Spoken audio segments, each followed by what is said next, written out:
नमः परमहंसाय स्वादतचरणकमलचिन्मकरन्दाय भक्तिजनमानसनिवासाय श्रीरामचन्द्राय नमः।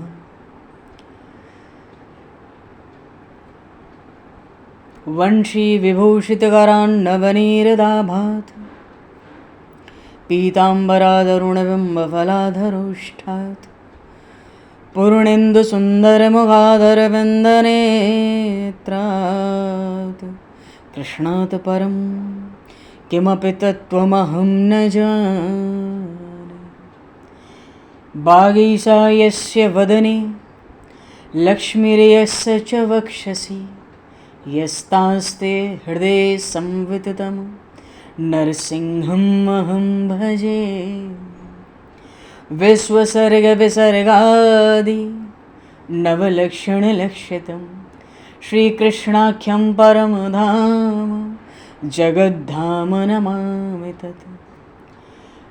गङ्गातरङ्गरमणीयं जटाकलापं गौरीनिरन्तरविभूषितं वामभागं नारायणप्रियं अनङ्गमदापहारं वाराणसीपुरपतिं भज विश्वनाथम्।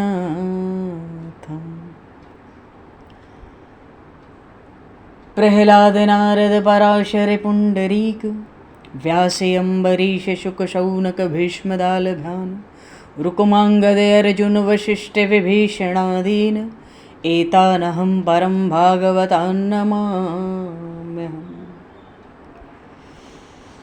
श्रीसीतानाथसमारम्भां श्रीरामानन्दार्यमध्यमाम् अस्मदाचार्यपर्यन्तां वन्दे गुरुपरम्पराम्। वाञ्छाकल्पतरुभ्यश्च कृपासिन्धुभ्य एव च पतितानां पावनेभ्यो वैष्णवेभ्यो नमो नमः। योगेन्द्राय नमस्तस्मै शुकाय ब्रह्मरूपिणे संसारसर्पदष्टमयो विष्णुरात्ममुच्यते। नारायणं नमस्कृत्य नरं चैव नरोत्तमं देवं सरस्वतं व्यासं ततो जयमुदीरये।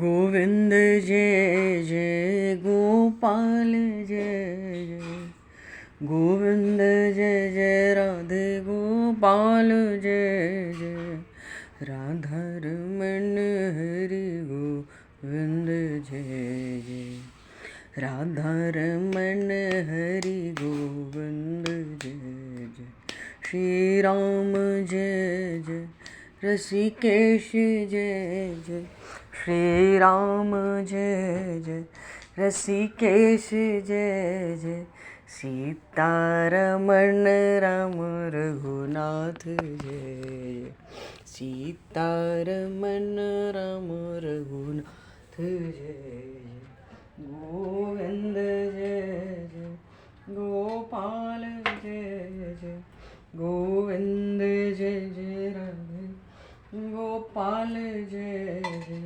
राधा रमण हरि गोविंद जय जय राधा रमण हरि गोविंद जय श्री राम जय जय ऋषिकेश जय जय श्री राम जय जय ऋषिकेश जय जय सीतारमण राम रघुनाथ जय सीतारमण राम रघुनाथ जय जय गोविंद जय जय गोपाल जय गोविंद जय गोपाल जय जय राधा रमण हरि गोविंद जय जय श्री वृंदावन बिहारी लाल की जय श्री जमुना महारानी की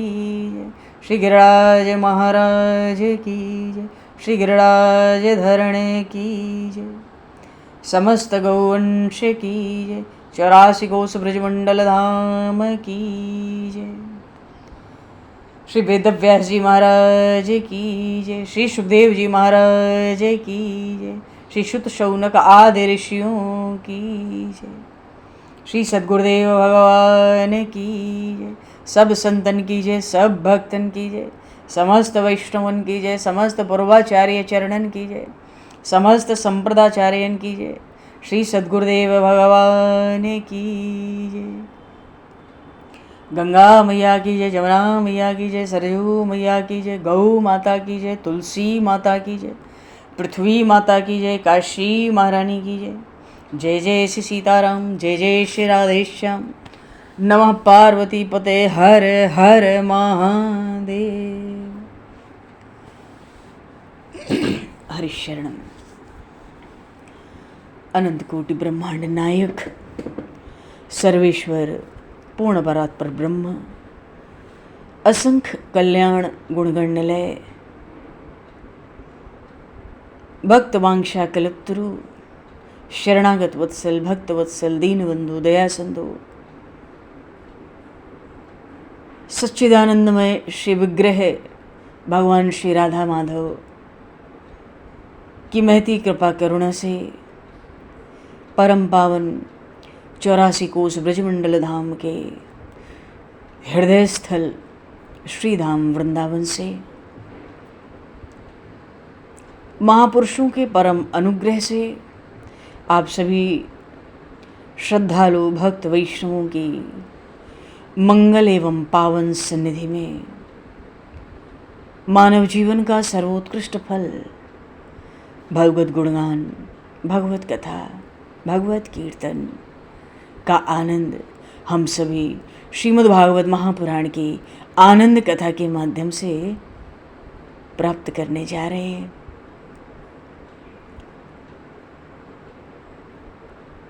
सर्वप्रथम आप सभी भक्तजनों के श्री चरणों में भगवत भाव से सादर वंदन, सादर नमन। आप सभी को यथा योग्य जय सिया राम, जय जय श्री राधे, हरि शरणम। जय हो, जय जय श्री राधे, सभी को जय सिया राम, जय हो भगवान, जय हो श्री राधे, श्री राधे, जय जय जय जय। कासाय वस्त्रं मणिहारभूषितं सिंहासनस्थं श्रितभक्तव्यापितम् अनाथनाथं करवीरवासनं श्रीकृष्ण गोविंद शरणं प्रपद्ये। श्रीकृष्ण गोविंद मनसा स्मरामि। श्रीमद् भागवत का दशम स्कंध है। एक पूर्वार्ध है, एक उत्तरार्ध है। पूर्वार्ध में ब्रज की लीलाएं हैं और उत्तरार्ध में मधुपति द्वारिकापति श्री कृष्ण की लीलाएं हैं।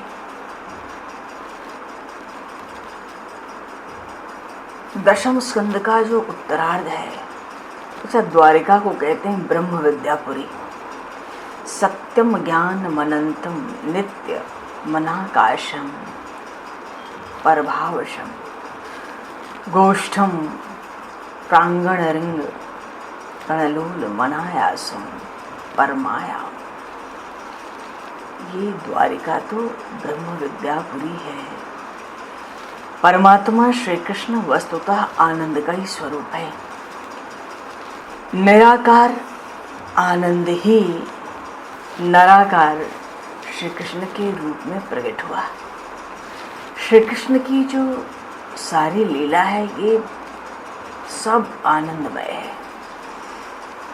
उन प्रभु श्री कृष्ण की कथा हम जब भी सुने तब आनंद होता है। प्रभु का दर्शन जब भी करें तब नया ही आनंद मिलता है। श्री कृष्ण का जब भी हम स्मरण करें नया ही आनंद मिलता है।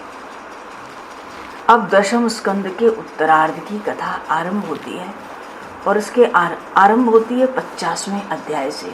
श्रीमद् भागवत का दशम स्कंद 49 के बाद 50वें अध्याय से, और उसमें पहला ही श्लोक आया, अस्ति प्राप्तिश्च कंसस्य महिष्यो भरतर्षभ मृते भर्तरि दुःखार्ते युहतः स्म पितुर्गृहान्।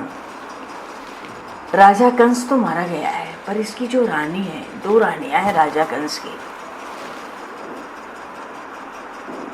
अच्छा, कंस जब तक जीवित था तब तक व्यास जी महाराज ने भागवत में उसकी रानियों का नाम नहीं दिया था। उसके मरने के बाद इसके रानियों के नाम आए हैं। उत्तरार्ध का जो प्रथम श्लोक है उसी में वर्णन आया। कंस की 2 रानियां हैं, उनका नाम है अस्ति और प्राप्ति। अस्ति कहते हैं कि कितना पहले से है, मानो धन है तो बैंक में पहले से कितना रुपया जमा है, ये अस्ति है जो पहले से है। और प्राप्ति का अर्थ है अब इस वर्ष कितना रुपया आने वाला है। मानो जो अस्ति है ये सुख हमें मिला है, और जो प्राप्ति है इसका अर्थ है ये सुख अभी हमें भोगना है।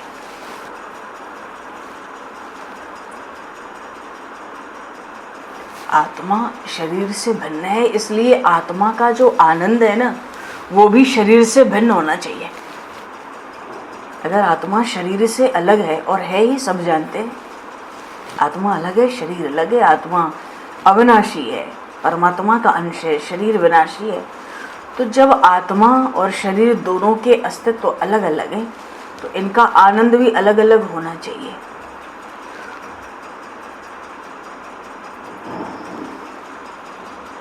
तो शरीर तो इंद्रियों का सुख भोगने में ही इसका आनंद है, और सच्चा सुख तो आत्मा का आनंद है ना। कंस के मरने के बाद दोनों रानियां अपने पीहर चली गई। उन्होंने अपने पिता जरासंध को मथुरा की सारी घटनाएं बता दी। जरासंध ने श्री कृष्ण को अपना शत्रु मान लिया। जरासंध ने 23 अक्षौहिणी सेना, एक अक्षौहिणी सेना में हमें लगता है 70 करोड़ सेना के आसपास होती हैं गणित की गिनती से। 23 अक्षौहिणी सेना लेकर मथुरा पर उसने चढ़ाई की। देखो, कुछ प्रसंग तो ऐसे हैं कि हम सब कथाओं से परिचित हैं, तो बड़े ही संक्षेप में कथाओं को कहते हुए और जहाँ रस आनंद लेना है वहाँ लेते हुए बढ़ेंगे। अब ये भागवत अपने परिपूर्णता की ओर अब तेजी से बढ़ रहा है। तो जरासंध 23 अक्षौहिणी सेना को लेकर मथुरा पर चढ़ाई कर दी उसने। भगवान श्री कृष्ण ने बलराम जी से कहा, बड़े भाई आप जरासंध को मारिएगा मत युद्ध में। श्री कृष्ण के कहने से बलराम जी ने जरासंध को मारा नहीं, फिर उसकी सारी सेना का विनाश तो कर डाला। जरासंध अपमानित होकर घर गया। कई अक्षौहिणी सेना फिर लेकर युद्ध करने मथुरा पर चढ़ाई किया। भगवान श्री कृष्ण ने उसको पराजित किया, मारा नहीं, और सेना का विनाश किया। जब जब जरासंध आता उसकी संपूर्ण सेना का नाश करते, सबको मारते, पर जरासंध को छोड़ देते। इस तरह जरासंध 17 बार मथुरा पर आक्रमण किया। 17 बार पराजित हुआ, पर मारा नहीं गया युद्ध में। अच्छा, उत्तरार्ध जो भागवत का दशम स्कंद का आया है, इसमें खूब अच्छी तरह से जरासंध के साथ जो युद्ध है उसका वर्णन किया गया है। तो जब 49 अध्याय पूरे हुए और 50वां अध्याय आरंभ हुआ, देखो भागवत में तो क्षण क्षण में रहस्य है। 50वें अध्याय से उत्तरार्ध की कथा आरंभ हुई। ऐसे ही हमारे जीवन में जब 49 वर्ष पूरा हो जाता है तो जरासंध लड़ने आता है। भोजन नहीं पचता, आंख से अच्छी तरह नहीं दिखाई देता, थकावट ज़्यादा लगती है। अरे यही सब तो जरासंध की सेना है। जिस समय लोग 100 वर्ष जीवित रहते थे उस समय 50 वर्ष तक तो पूर्वार्ध होता था, और उसके 50 वर्ष इसके पीछे के उत्तरार्ध था। अब लोग 100 वर्ष जीवित नहीं रहते, 35-40 वर्ष की उम्र में ही उत्तरार्ध शुरू हो जाता है। मानो 35-40 वर्ष की उम्र में ही भोजन नहीं पचता ठीक से, आंख से अच्छी तरह नहीं दिखता, थकावट ज़्यादा लगती है। ये सब जरासंध की सेना है। इसलिए भागवत में 49वें अध्याय तक तो गुरुवार था, 50वें अध्याय से उत्तरार्ध की कथा है। अच्छा, 17 बार जरासंध, जरासंध का अर्थ है बीमारी। उत्तरार्ध में 50 की उम्र से आगे बढ़ो, बस 17 बार बीमारी आती है। और अगर बीमारी की 17 बार रक्षा हो गई तो 18वीं बार जरासंध काल यवन को लेकर लड़ाई करने आता है और उस समय शरीर छोड़ना ही पड़ता है, बीमारी छूट जाती है, जीव मृत्यु को प्राप्त होता है। अंत में श्री कृष्ण ने मथुरा को छोड़ दिया। जरासंध का वध उनके हाथ या बलराम जी के हाथ से नहीं होना था। इतनी बार युद्ध क्यों किया उसके आने पर? क्योंकि दुनिया, पूरे विश्व के समस्त राक्षसों को वो खुद लाता था इकट्ठा कर करके। उनको इकट्ठा नहीं करना पड़ा, खोज खोज के भगवान को मारना नहीं पड़ा। ये खुद सबको इकट्ठा करके लड़ाई लड़ने आता, सबको मारते, इसको छोड़ देते, क्योंकि अगली बार बचे कुचे को सबको खोज खोज कर इकट्ठा करके ले आएगा। अब सबसे कोई शत्रुता हो तब तो दुष्टों का विनाश करे। बहुत दुष्ट ऐसे थे जो महान दुष्ट थे, राक्षस थे, पर कोई बैर नहीं किया, कोई दुष्टता नहीं की, पर जरासंध ले आता, वो सब वही खत्म हो जाते। भागवत की कथा अनेक तरह से देखो कही जाती है। जरासंध काल यवन से मैत्री करता है और उससे कहता है कि तुम मथुरा जाओ, तुम पहले मथुरा जाओ, बाद में मैं मथुरा आऊंगा। 18वीं बार काल यवन ने मथुरा पर चढ़ाई कर दी। उसके बाद जरासंध भी आने वाला था। इन लोगों का षड्यंत्र था कि पहले श्री कृष्ण बलराम काल यवन से युद्ध में उलझ जाएं। जरासंध बोला मैं पीछे से बीच में आऊंगा, पर परमात्मा श्री कृष्ण को क्या नहीं पता है, किसका छल नहीं पता है, किसका मन नहीं पता है। उन्होंने बलराम जी से कहा कि अब क्या किया जाए। बलराम जी कहते हैं 17 बार तो जरासंध हारा है, फिर भी वो लड़ने आया है। ये लोग मथुरा में शांति से रहने नहीं देंगे यहाँ की प्रजा को। तो बलराम जी ने कहा भैया हमें तो आनर्त में, आनर्त देश कहते हैं गुजरात को, भागवत में आया, गुजरात में जाकर रहना है। उसी समय रेवत की पुत्री रेवती जी के साथ बलराम जी का विवाह हो गया। बलराम जी के इस विवाह में ये गुजरात, ओखा, सारा मंडल, ये सब राज्य उनको दहेज में मिल गया। बलराम जी ने वहाँ रहने की इच्छा प्रकट की और मथुरा को छोड़ना चाहा। ये बार बार युद्ध करने आता है, ये अशांति करता है प्रजा को। प्रजा तो त्रास पाती है, युद्ध होता है तो अशांति तो होती है। 18वीं बार आया है। भगवान श्री कृष्ण ने कहा कि देखो जी आप तो बड़े भाई हैं, यदि आपकी इच्छा यहाँ रहने की रही है तो मैं भी यहाँ रहने नहीं वाला हूँ। उन्होंने विश्वकर्मा को बुलाया और समुद्र के मध्य एक नगरी, एक नगर तैयार करने की आज्ञा दी। देवताओं ने अपनी सारी संपत्ति श्री कृष्ण को अर्पित कर दी। समुद्र के मध्य में स्वर्ण नगरी की रचना की गई और उसमें बड़े बड़े घेरे बनाए गए।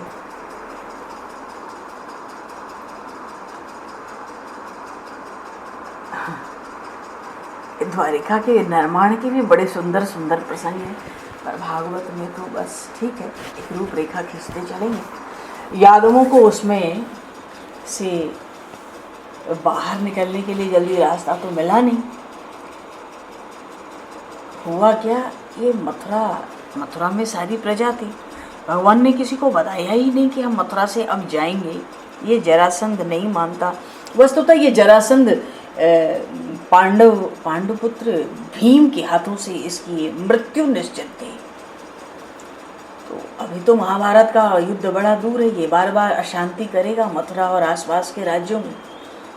रात को ही भगवान ने विश्वकर्मा से कहा समुद्र के बीचों बीच महल का निर्माण किया जाए, हमारे रहने के लिए निवास स्थान तैयार किया जाए। तो विश्वकर्मा जी जब बनाने गए थे द्वारिका तो गरुण जी हंसने लगे बैकुंठ से।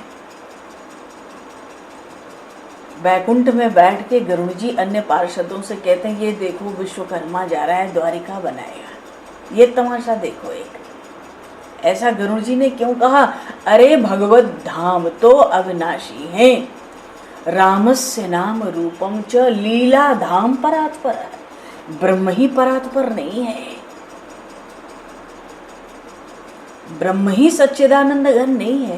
ये चारों नाम रूप लीला और धाम, द्वारिका धाम तो है, इसका निर्माण कौन कर सकता है और इसका नाश कौन कर सकता है? भगवान ने तो लीला के लिए विश्वकर्मा जी को आज्ञा दी, समुद्र के बीचों बीच हमारे लिए सुंदर नगरी का निर्माण हो। बैकुंठ में गरुड़ जी हंसने लगे, ये विश्वकर्मा द्वारिका बनाएंगे? अरे द्वारिका तो समय के साथ लोप हुई है, उसको प्रकट करना है। भगवान अविनाशी है, भगवान का धाम भी अविनाशी है।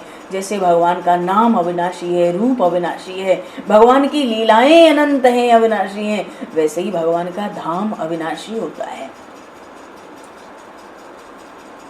तो रातों रात भगवान ने पूरी मथुरापुरी की प्रजा को रातों रात द्वारिका में सुला दिया। वो सो गए, वो गए नहीं, मथुरा की प्रजा कहीं गई नहीं है, मथुरा में कोई नहीं बचा, कोई भी प्रजा कहीं गई नहीं है, कोई चलकर नहीं गया, किसी ने एक सामान नहीं बांधा है कि हाँ भाई मथुरा से द्वारिका जाना है। देखो ये द्वारिका कैसे बसी, भगवान ने योग माया के बल से रातों रात पूरी प्रजा को मथुरा से द्वारिका।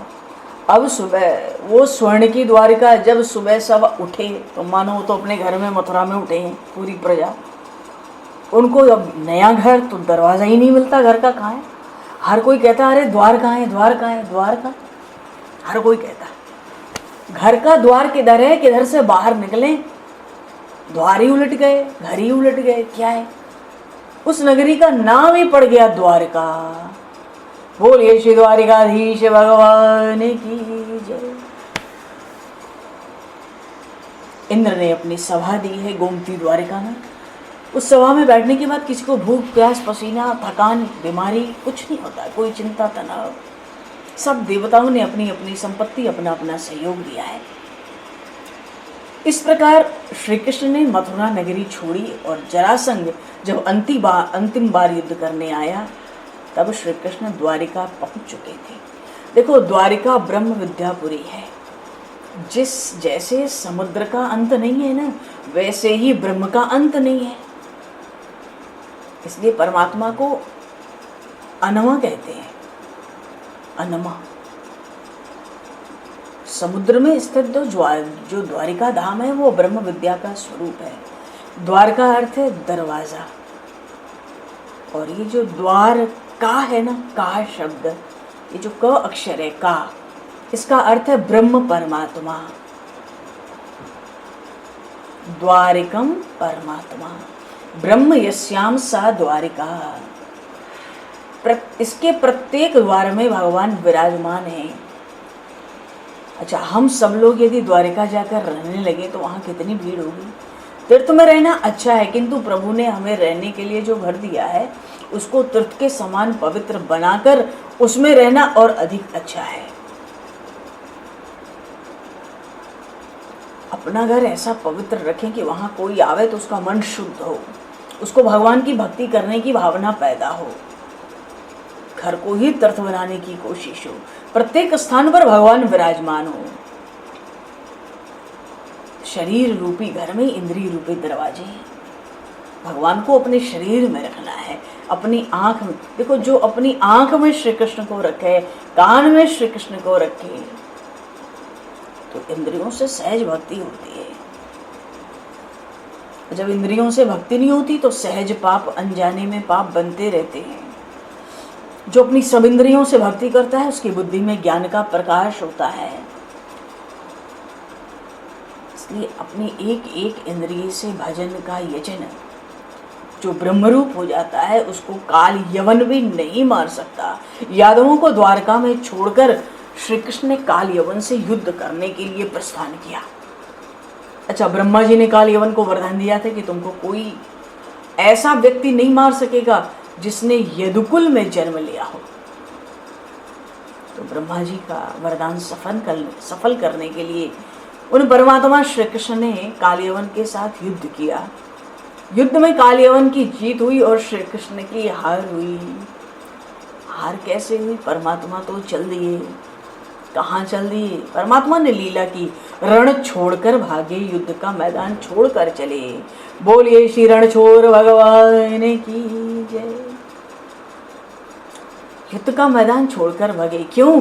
काल यवन की मृत्यु का कारण तो कोई और था। ऐसी जगह काल यवन को ले जाना था, पहुंचाना था जहां उसकी मृत्यु उसकी प्रतीक्षा कर रही थी। भगवान श्री कृष्ण यदुवंश में अवतंस हुए हैं। बोल काल यवन को नहीं मारेंगे। काल यवन ने श्री कृष्ण का पीछा किया। उसने भगवान से कहा, लोग तुमको मानते हैं लेकिन मुझे विश्वास नहीं है कि तुम डरपोक हो। तुम युद्ध का मैदान छोड़कर जा रहे हो। तो काल यवन ने रण छोड़ कह के पुकारा, इसलिए भगवान का नाम रणछोड़ राय पड़ गया। बोलिए श्री रणछोड़ राय भगवान की। उधर श्री कृष्ण ने भागते भागते गिरनार पर्वत में स्थित मुचकुंद ऋषि की गुफा में प्रवेश किए। उस समय राजर्षि मुचकुंद सो गए थे। सोए हुए राजा मुचकुंद पर श्री कृष्ण ने अपना शरीर का पीला पीताम्बर ढक दिया, उड़ा दिया। काल यवन इसके बाद वहां पहुंचा। मुचकुंद ने,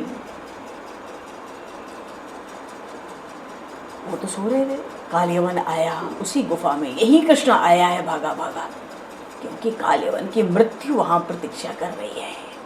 परमात्मा के को सबके कर्मों का विधान पता है। उन मुचकुंद राजर्षि को श्री कृष्ण मानकर जोर से उसने लात मारी। मुचकुंद ऋषि ने अपनी आंखें खोली। मुचकुंद ऋषि को यह वरदान था कि जो तुम्हारी निद्रा भंग करे, उस पर यदि तुम्हारी दृष्टि पड़ जाए तो वो तत्काल जलकर भस्म हो जाएगा। परिणाम क्या हुआ? मुचकुंद ऋषि की नजर पड़ते ही काल यवन जलकर भस्म हो गया। इसके बाद मुचकुंद ऋषि को द्वारिका नाथ के दर्शन हुए। मुचकुंद महाराज ने परमात्मा की स्तुति की है। विमोहितोऽयं जन ईश मायया त्वदीयया त्वां न भजत्य नर्थदृक् सुखाय दुख प्रभवेषु सज्जते गृहेषु योषित पुरश्च वश्चितः। मुचकुंद महाराज ने अपनी स्तुति में कहते हैं, अपनी मनुष्य की दशा सर्प के मुंह में स्थित मेढक की जैसी है। परमात्मा श्री कृष्ण से परिचय दिया और परिचय लिया। जब परमात्मा का दर्शन हुआ, द्वारिकाधीश भगवान का दर्शन हुआ, तो स्तुति में कहते हैं मनुष्य की दशा कैसी है?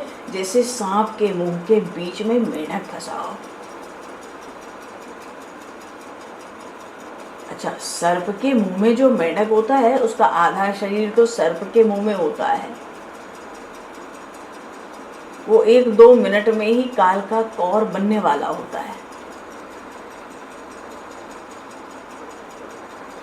ऐसे समय में यदि मेढक के ऊपर कोई मक्खी फड़फड़ाती हुई आए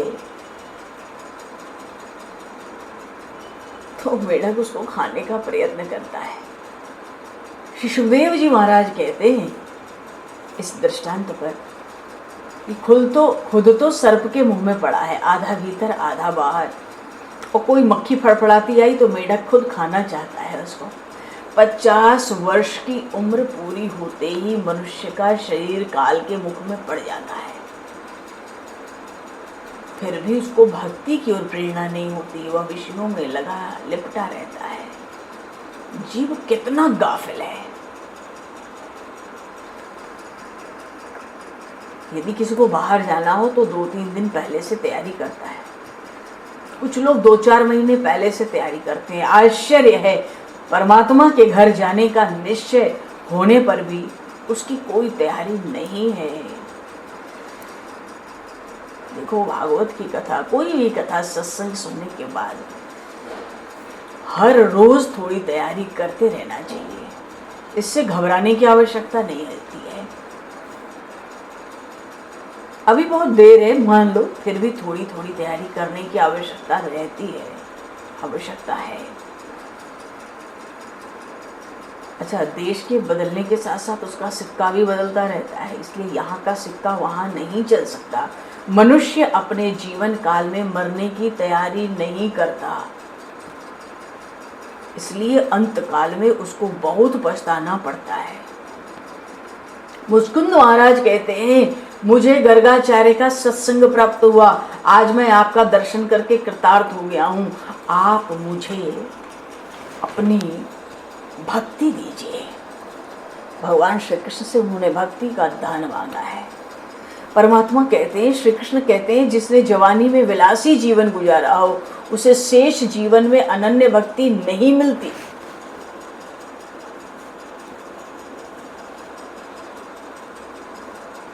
बल्कि उसका सारा जीवन ही विलास में बर्बाद हो जाता है। यदि वो वृद्धावस्था में भक्ति करे तो उसका दूसरा जन्म सुधरता है। हाँ, उसे एक ध्यान होना होता है। जैसे बद्री केदार में गए,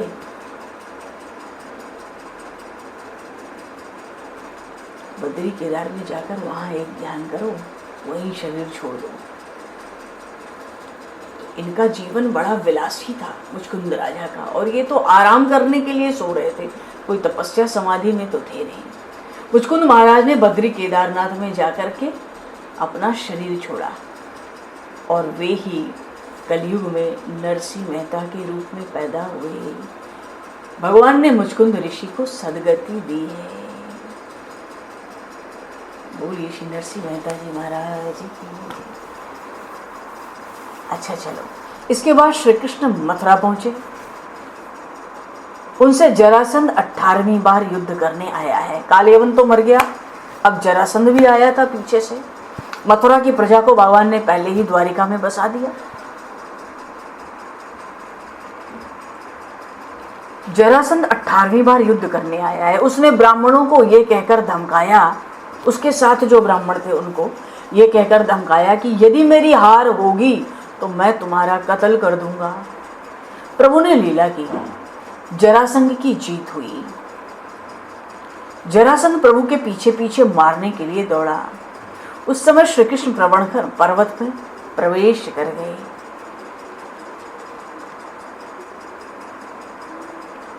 देखो ये बात है, यदि जरासंध दौड़े ना हमारे पीछे भी, तो हम भी प्रवरखण पर्वत पर जाएं। ये प्रवरखण पर्वत क्या है? जहां ज्ञान और भक्ति की नित्य वर्षा होती है। और जरासंध कौन है जो पीछे दौड़ता है? ये तो बीमारी है। जब बीमारी हमारे पीछे पीछे तेजी से दौड़ती, हमें ऐसे स्थान का भीतर से अपने मन की स्थिति ऐसे बनानी चाहिए कि ज्ञान भक्ति की नित्य वर्षा हो। जो सात्विक भूमि है ना, वही प्रवरखण पर्वत है। 50-55 वर्ष हो जाने के बाद विलासी लोगों से दूर रहना चाहिए, क्योंकि उनका संग करने से मन दुर्बल बनता है।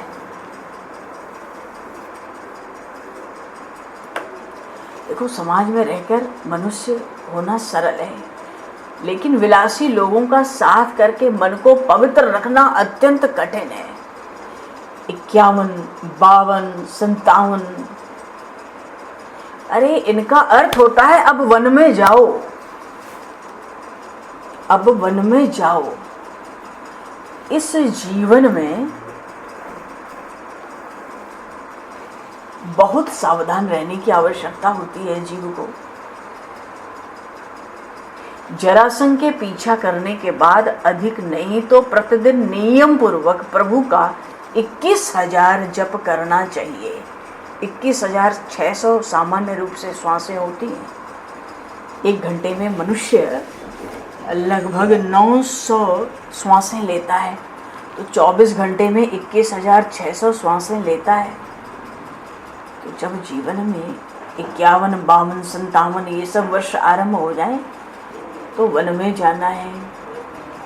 बीमारी पीछा करे तो नित्य कम से कम 21,000 जप, प्रति श्वास पर एक जप की आवश्यकता है, हर एक श्वास पर। तो नियम से 21,000 जप। अच्छा, रामकृष्ण इनके सहज नाम जैसा कोई 2-3 अक्षरों का मंत्र हो तो 1 घंटे में 4-5 हजार मंत्र बोला जा सकता है। 1 घंटे में, तो 4 घंटे में 2 क्या 4-5 अक्षर का भी मंत्र हो, सरल हो, सहज हो, तो बस 4 घंटे में ये 21,600 जप हो जाते हैं, सहज हो सकते हैं। पर ऐसा करना हो तो एक आसन पर 5 घंटा बैठने पर पूरा होगा। लेकिन जब पुत्र विवाहित हो गया हो, घर में बहू आ जाए, तो ये समझना चाहिए कि हमारा गृहस्थ आश्रम पूरा हो गया, वानप्रस्थ शुरू हो गया। भले हम घर में हों, वन में जाने की अब हमें आवश्यकता है।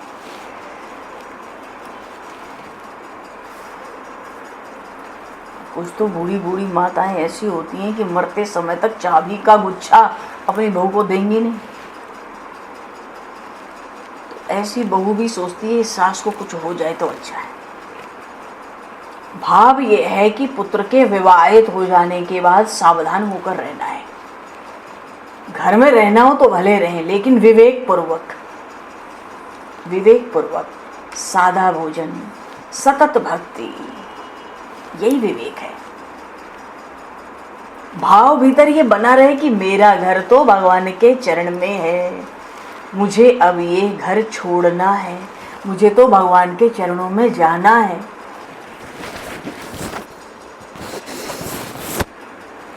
मन घर में रहने से नहीं बिगड़ता, घर में अधिक ममता रखने से बिगड़ता है। सतत भक्ति करने से हमारा मरण सुधरेगा। भक्ति करने से जो जरासंध का त्रास है ना, बीमारियों का, मानो जन्म मरण के संकट दूर हो जाएंगे भक्ति करने से। भगवान के नाम का सतत जप करने की आवश्यकता है, क्योंकि बिना जप के ना पाप करने की आदत नहीं छूटती। यज्ञ करने से पुण्य बढ़ता है, ठीक है, पर पाप नहीं छूटता, क्योंकि पाप करने की आदत हमें जन्म जन्मांतर से पड़ी है। हाँ, एक स्थान में शांति से बैठकर जप करने पर पाप छूटता है। अच्छा, बिना जप के वासना का भी विनाश नहीं होता। 6 महीने अगर हम जप करें तो हमें अनुभव होगा कि मेरा मन पहले की अपेक्षा कुछ सुधर गया है। मंत्र जप से पाप कुछ कम होता है। हमारी आत्मा कहेगी कि अब हमें भक्ति का रंग लगा है। मानो कहने का भाव है, इस तरह भगवान श्री कृष्ण ने जगत को प्रवर्षण पर्वत पर जाने का उपदेश दिया है, जहां नित्य ज्ञान और भक्ति की वर्षा है। अच्छा, जीत होने से जरासंध प्रसन्न हुआ।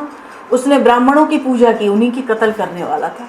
भगवान अपने स्थान को न छोड़ते तो सारे ब्राह्मण मारे जाते, और अब उन ब्राह्मणों की पूजा करता है, उनका सत्कार करता है। श्री कृष्ण स्वयं द्वारिका आए और इसके बाद रुक्मिणी जी से विवाह हुआ है द्वारिका में। बोलिए श्री द्वारिकाधीश भगवान की जय। देखो, भगवान की 16,108 रानियां हैं,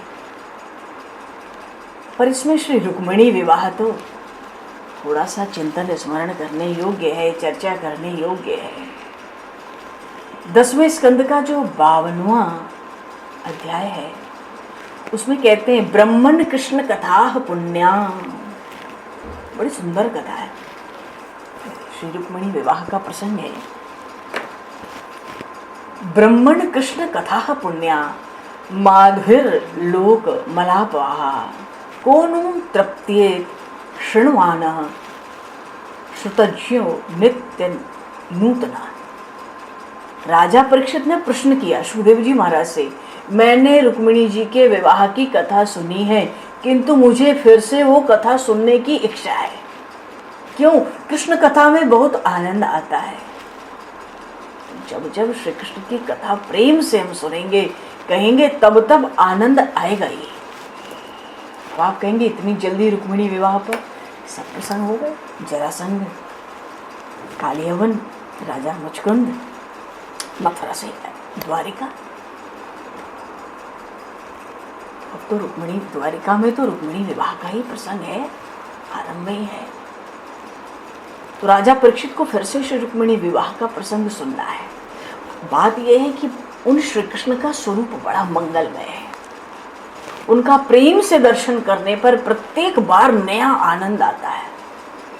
ये कृष्ण कथा नित्य नवीन लगती है।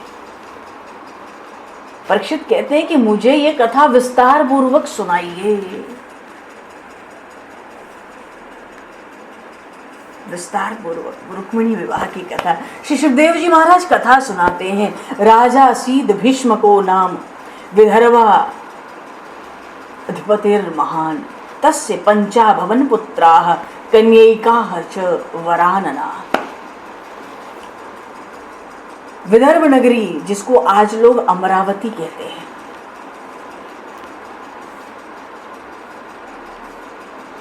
अमरावती, उसमें प्राचीन काल में भीष्मक नाम के एक राजा राज्य करते थे। उनके पुत्र का नाम रुक्मी और पुत्री का नाम था रुक्मिणी। रुक्मिणी जी के रूप में तो मानो साक्षात महालक्ष्मी ही प्रकट हुई थी। अच्छा, रुक्मिणी जी की माता का नाम भागवत में नहीं आया है, और उनका नाम है शुद्धमती। देखो, जहां शुद्धमती है वहां लक्ष्मी का निवास है। इसके आगे रुक्मिणी विवाह की कथा का वर्णन आया है। गंगा का किनारा है, बड़े बड़े साधु सन्यासी कथा सुनने के लिए बैठे हैं। हम विचार करें कथा कौन करने जा रहा है रुक्मिणी विवाह की? श्री सुखदेव जी महाराज विवाह की कथा कहने जा रहे हैं। शरीर पर एक सूत नहीं है, लंगोट क्या होगी? और स्थान कहाँ है? गंगा का तट। और समाज बड़े बड़े ऋषि मुनि ब्रह्मर्षियों का समाज है। ऐसी सभा में रुक्मिणी विवाह की कथा होगी, और उन सबके आचार्य हैं श्री सुखदेव जी महाराज। बोलिए श्री सुखदेव जी महाराज की जय। विवाह की कथा सुखदेव जी महाराज आरंभ करते हैं। देखो, जिस घर में विवाह होता है, जिस घर में विवाह होता है उस घर में प्रायः साधु सन्यासी नहीं जाते नहीं। यहाँ तक कि वैष्णवों को भी विवाह संबंधी स्थानों में नहीं जाना चाहिए। क्यों? विवाह के स्थान में जाने से बहुत सी बातें होने पर, सुनने पर, न चाहते हुए भी मन में विकार आ जाते हैं। उड़िया बाबा रहते थे वृंदावन में। श्री अखंडानंद जी महाराज की गुरुदेव उड़िया बाबा, बड़े सिद्ध महात्मा, को नहीं जानता उड़िया बाबा। एक बड़े धनी मानी भक्त आदमी थे, उनके पुत्र का विवाह था। बड़े धनी मानी सेठ। उन्होंने, महाराज आपका जितना साधु समाज आश्रम का, सबको लेकर आप पधारो। उड़िया बाबा कहाँ जाएंगे? समझ रहे थे कि बाबा तो आएंगे नहीं। महाराज अपना साधु समाज ही भेज दो, मेरी कन्या क्या विवाह है, सब उसमें भर पेट कम से कम बढ़िया खाएं, थोड़ा हम लोग को भी अवसर मिले दान पुण्य का, विवाह भी बड़ा मंगलमय हो जाए। उड़िया बाबा बोले, देखो एक भी साधु नहीं जाएगा। अब साधु जाए विवाह में, किसी को दूल्हा बढ़िया लग जाए, किसी को दुल्हन बढ़िया लग जाए, तब तो साधु खत्म, काम खेल खत्म। ये वैष्णवों के, साधु सन्यासियों के जाने के स्थान नहीं होते हैं। अच्छा, तो साधु सन्यासी तो ऐसे स्थान में जाते ही नहीं। और जिसकी मृत्यु अधिक समीप होती है ना, उसको भी विवाह की कथा सुनने से बहुत लाभ नहीं हो सकता। परीक्षित जी की मृत्यु अत्यंत निकट है, उनको भी विवाह की कथा सुनने से कितना लाभ होगा? क्या लाभ होगा? और समाज में बैठे हैं गंगा के तट पे साधु सन्यासी, वो तो विवाह की कथा में जाते ही नहीं। तो सुखदेव जी महाराज को भी विवाह की कथा ऐसे स्थान में कहने से कोई लाभ नहीं है। बाहर से देखने पर ऐसा लगता है कि ये तो वर और कन्या की कथा है, विवाह की कथा, पर इसकी कथा को सुनने पर, कहने पर ऐसा लगता है ये साधारण वर, साधारण कन्या की कथा नहीं है अजी, ये तो जीवात्मा और परमात्मा की कथा है।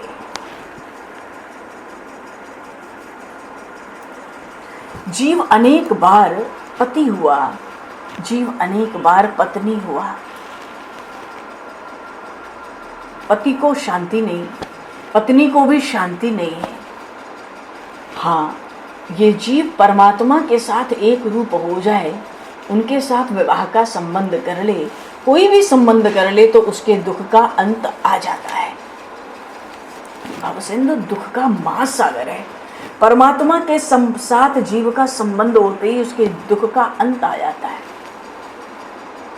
श्री सुखदेव जी महाराज परमात्मा के विवाह की कथा कहते हैं, और श्री सुखदेव जी महाराज तो परमात्मा के साथ विवाहित हुए हैं, मानो संबंधित हुए हैं।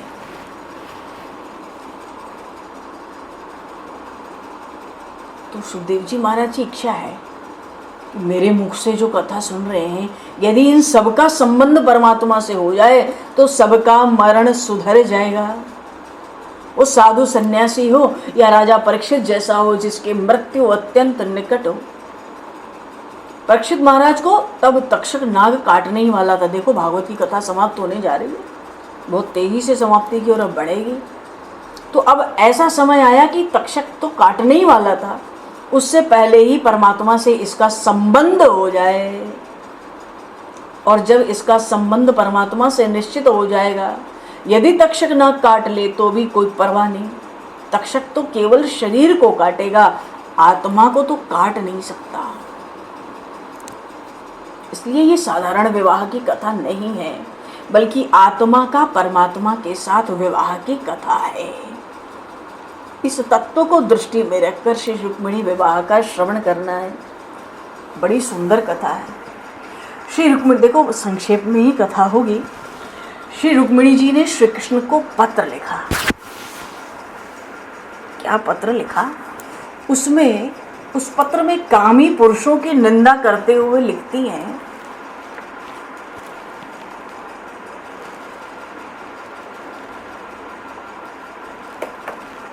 सात श्लोक लिख के भेजे थे अपने हाथ से, ब्राह्मण के द्वारा द्वारिका भिजवाए थे।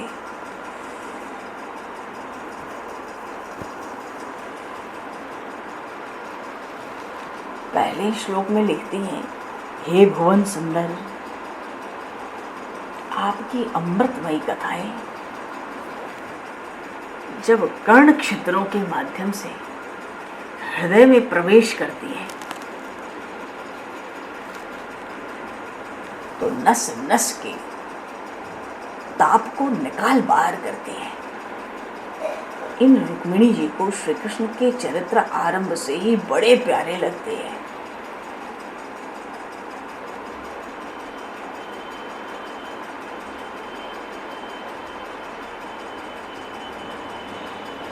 अच्छा, भागवत में लिखा है, विवाह होने के बाद श्री कृष्ण कहते हैं कि मुझे वंश परंपरा बढ़ाने की इच्छा नहीं है, मानो मुझे किसी स्त्री की थोड़ी भी आवश्यकता नहीं है।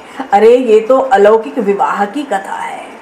श्री रुक्मिणी जी तो जगन माता है, वो कन्या नहीं है। श्री कृष्ण वर नहीं है, वो तो सर्वोत्तम पुरुषोत्तम परमात्मा है। जिसे परमात्मा से विवाह करना है, उसके घर के लोगों का सनातन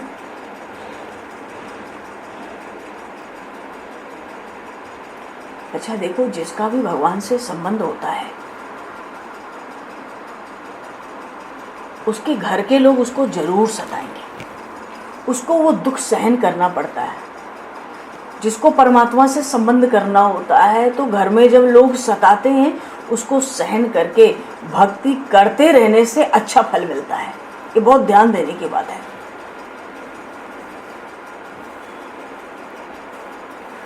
घर में लोग सताते हैं, उस दुख को सहन करके भक्ति करना, उसका फल बहुत बढ़िया है। जो दूसरों का सताना सहन करता है, उसकी सहायता परमात्मा करते हैं। रुक्मिणी जी के भाई रुक्मी की ये इच्छा है कि मेरी बहन राजा शिशुपाल की रानी बने। शिशुपाल के साथ संबंध स्थापित होने पर मुझे बहुत भारी लाभ होगा।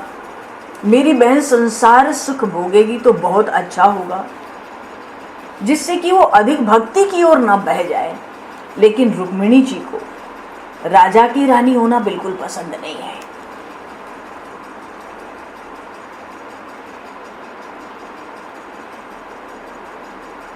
राजा, देखो कामी राजा तो श्रृगाल के समान होता है। रुक्मिणी जी ने पत्र में ये बात लिखी थी, मुझे तो कामी पुरुषों का नाम लेना भी पसंद नहीं है, कामी राजा तो श्रृगाल के समान है। कोई साधारण कन्या तो वर को पत्र में नहीं लिख सकती ना कि कामी पुरुष श्रृगाल के समान है। संसार में रानी का जीवन श्रेष्ठ माना गया है, क्योंकि राजा को राज्य चलाने की चिंता होती है, रानी को किसी प्रकार की चिंता नहीं होती। फिर भी रुक्मिणी जी को रानी बनना बड़ा तुच्छ मालूम पड़ता है। रुक्मिणी जी बचपन से ही अपने इस विचार पर दृढ़ हैं, इसलिए उन्हें परमात्मा के साथ विवाह करने की इच्छा है। अच्छा, जिसको प्रभु के साथ संबंध स्थापित करना हो उसका जीवन अत्यंत सादा होना चाहिए। रुक्मिणी जी का जीवन अत्यंत सादा था। भागवत में लिखा है, रुक्मिणी जी जब अम्बा की पूजा करने गई तो किसी सवारी में न बैठकर पैदल ही गई थी। रुक्मिणी जी श्री महालक्ष्मी है, राजकन्या है, पर उनको विलासी जीवन सुहाता नहीं है। वे बचपन से ही संतों का सत्संग करती थी। जिसको परमात्मा के साथ विवाह संबंध करना हो उसे सद्गुरु की आवश्यकता पड़ती है। अरे बिना गुरु के परमात्मा से संबंध स्थापित हो तो कैसे हो? कोई भी संबंध, कोई भी भाव, सद्गुरु की कृपा, परमात्मा की विशेष कृपा हो, कुछ नहीं कह सकते। इसलिए रुक्मिणी जी को सुदेव ब्राह्मण की आवश्यकता पड़ी। अच्छा, रुक्मिणी जी के पिता भीष्म की इच्छा है कि अपनी कन्या श्री कृष्ण को अर्पण करूं, लेकिन उनके पुत्र रुक्मी का आग्रह है, चाहे कह लो दुराग्रह है, वो हट करता है, मैं अपनी बहन शिशुपाल को दूंगा। अच्छा, शिशुपाल का अर्थ क्या है? शिशुपाल का अर्थ है छोटे बालकों के पालन में जिसके समय और संपत्ति का नाश हो, या कह दें शिशुपाल का अर्थ है अतिकामी जीव। अच्छा, जब शिशुपाल को इसकी खबर पड़ी कि उसका विवाह रुक्मिणी जी के साथ होगा, वो प्रसन्नता से पागल हो गया। वो गणपति का पूजन करते समय कन्या का चिंतन कर रहा था। ये देखकर शिशुपाल की माता कहती है, तू शांति से पूजा नहीं करता, इसलिए देख विवाह में विघ्न पड़ेगा। जो मनुष्य शांति से पूजा करता है और पूजा में ध्यान रखता है उसको अच्छा फल मिलता है। शिशुपाल तो मूर्ख है ना, इसलिए उसे महालक्ष्मी नहीं मिल सकी। महालक्ष्मी तो निष्काम श्री कृष्ण के चरणों में जाएगी। जब शिशुपाल बारात लेकर आया, विवाह करने के लिए निकलता है, तब रास्ते में अपशकुन होता है। शिशुपाल के साथ विवाह करना रुक्मिणी जी को पसंद नहीं है। उन्होंने तो परमात्मा के साथ ही विवाह करना है। उन्होंने तो यही भीतर से दृढ़ संकल्प रखा है। रुक्मिणी जी ने 7 श्लोकों में एक पत्र लिखा और उसको सुदेव नाम के ब्राह्मण को देते हुए कहा कि मुझे द्वारिका नाथ से ही विवाह करना है। आप ये पत्र उनके पास पहुंचा दें और मेरे लिए थोड़ी सिफारिश भी कर दें। भैया देखो, सिफारिश से काम थोड़ा जल्दी होता है। यदि साधु संत भगवान को मनाएं तो भगवान जल्दी प्रसन्न हो जाते हैं। अरे प्रसन्न ही नहीं हो जाते, उन साधु संतों का प्रेम स्नेह देखकर परमात्मा भाव विभोर हो जाते हैं। सुदेव ब्राह्मण द्वारिका गए। उन्होंने श्री कृष्ण को वो पत्र दिया और कहा, रुक्मिणी जी अत्यंत सुंदर हैं, अत्यंत योग्य हैं, मैं उसे बचपन से जानता हूँ और देखता हूँ, आप उसे स्वीकार करें, आप उनका पाणी ग्रहण करें। श्री कृष्ण पत्र पढ़ते हैं। देखो, अक्षर से ही बुद्धि की परीक्षा हो जाती है।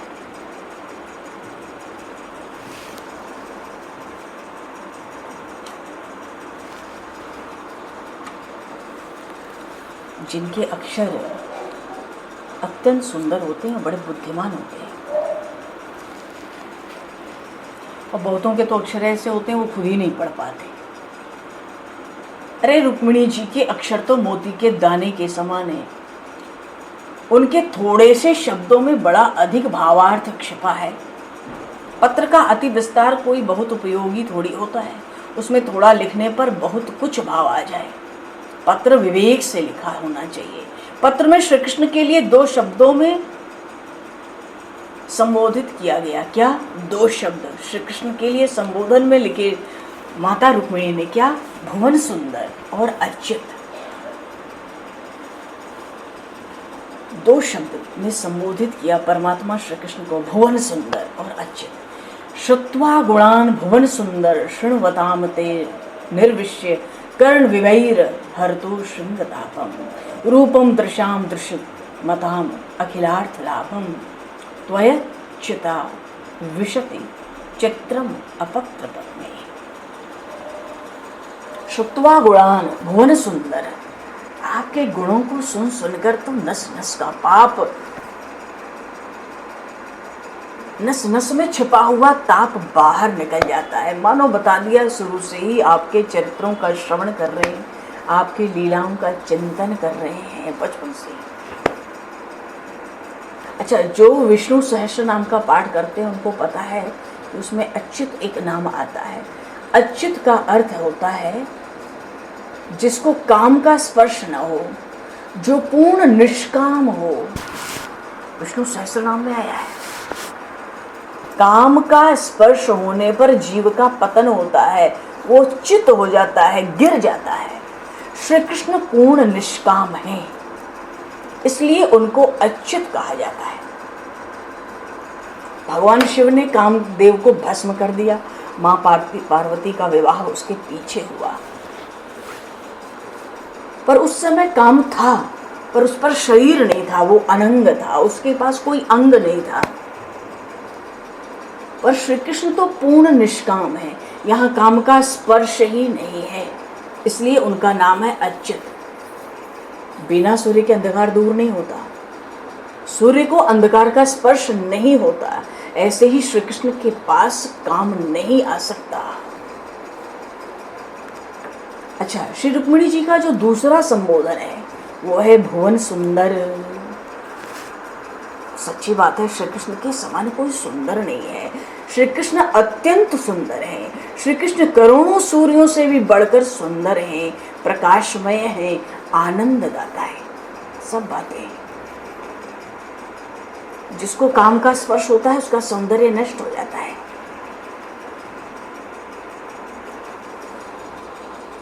मनुष्य तब तक ही टिक सकता है जब तक उसको काम का स्पर्श नहीं होता। श्री कृष्ण पूर्ण निष्काम है, इसलिए वो अधिक सुंदर है, अत्यंत सुंदर है, पुरुषोत्तम है।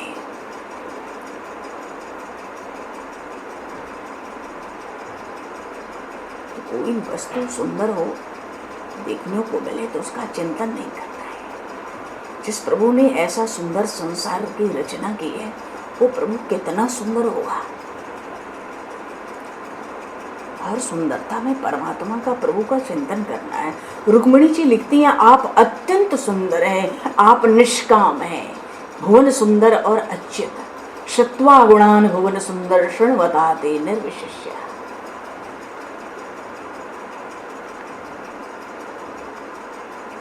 और यही नहीं, कहती हैं मैंने अनेक साधु संतों से आपकी कथा सुनी है।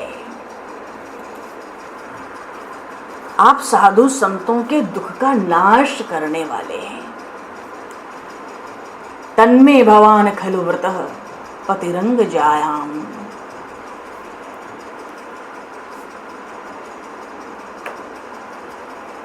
मुझे किसी राजा की रानी बनने की इच्छा नहीं, मुझे निष्काम परमात्मा से ही विवाह करना है।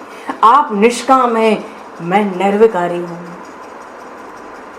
और मैं आपका एक भाग हूं। हे नाथ, मुझ पर कृपा कीजिए। अब यहाँ तो शिशुपाल तैयार बैठा है, शिशुपाल का नाम नहीं लिखा। कहती हैं यदि सिंह का भाग कोई सियार ले जाए तो सिंह के लिए कलंक की बात होगी। ये शिशुपाल तो सियार के समान है।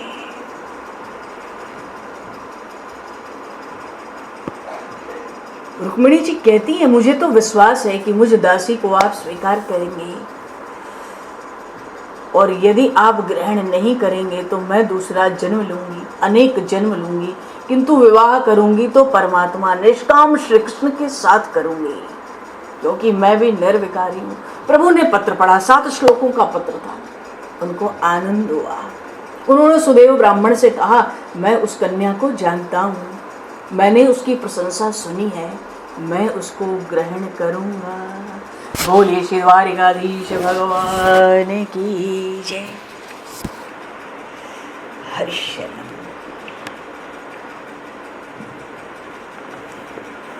बोलिए श्रीमद् भागवत महापुराण की जय।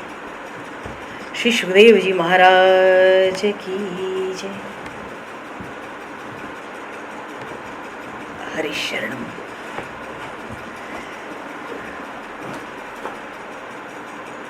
सब संतन की जय, सब भक्तन की जय, सब गुरुदेव भगवान की जय। समय को दृष्टिगत करते हुए 2 पल नाम संकीर्तन बोल के वाणी को यहीं विराम दिया जाएगा। गोविंद मेरो है, गोपाल मेरो है, गोविंद